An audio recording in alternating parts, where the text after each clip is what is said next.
All right, welcome back. Time to talk weather. We've got our chief meteorologist, Jeremy LaGoo, here. We have enjoyed a little bit of a break.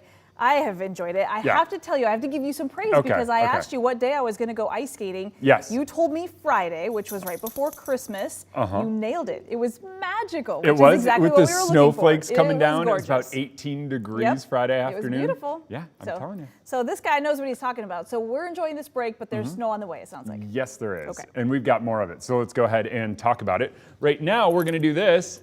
Come here, hamburger. And remove his collar. It was jingling. Okay. And if he's still being monitored, but if he's gonna be here just kind of going through everything, oh, all right, bud.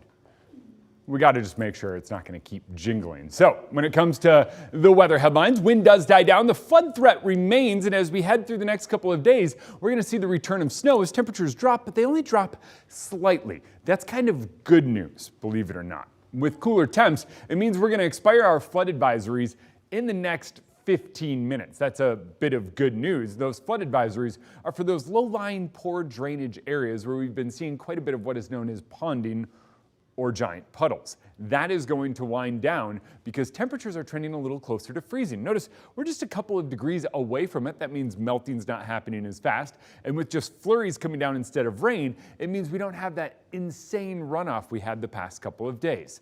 We are going to fall back down below freezing tonight, so where you do have some of that standing water, it could potentially get very slick in the next few hours. Right now, most of the snow stays in higher elevations. 4th of July pass seems to be taking the brunt of it. Lookout doesn't seem to have too much, but that doesn't mean you won't encounter it heading over. And then as you get into northeast Washington, snow continues to fall and likely does so here for the next couple of hours. We'll catch a break overnight, but then by the middle of the day tomorrow, snow and rain return to Snoqualmie Pass, the Cascades, and much of the west side.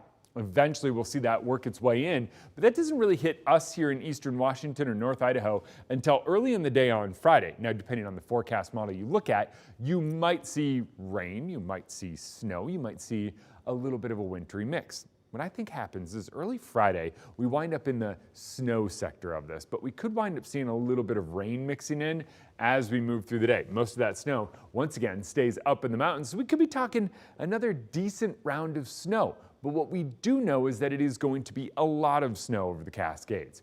For that reason, winter weather advisories are in effect for the Cascade Crest for about 5 to 12 inches of snow and wind blowing at about 35 miles per hour. You get into the Okanagan Highlands, kind of 5 to 7 inches of snow. Omak, you're right on the edge of that. I think you could get about 4 inches of snow out of the system as it moves in.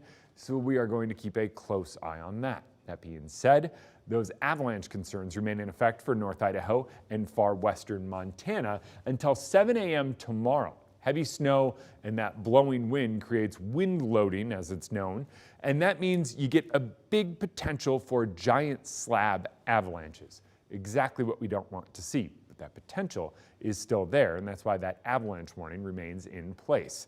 A little bit of light snow today. Tomorrow, snow grows more widespread over Snoqualmie and Stevens. Stevens still just plain old closed and nasty. It's that sheet of ice. Now, Snoqualmie likely sees some heavy snow. Does it close it? I don't know. Sherman, Lookout, I think look much better the next couple of days. Right now, it's kind of compact snow and ice and melting snow and water on those mountain passes. So yes, still something to contend with, but you know what to do this time of year.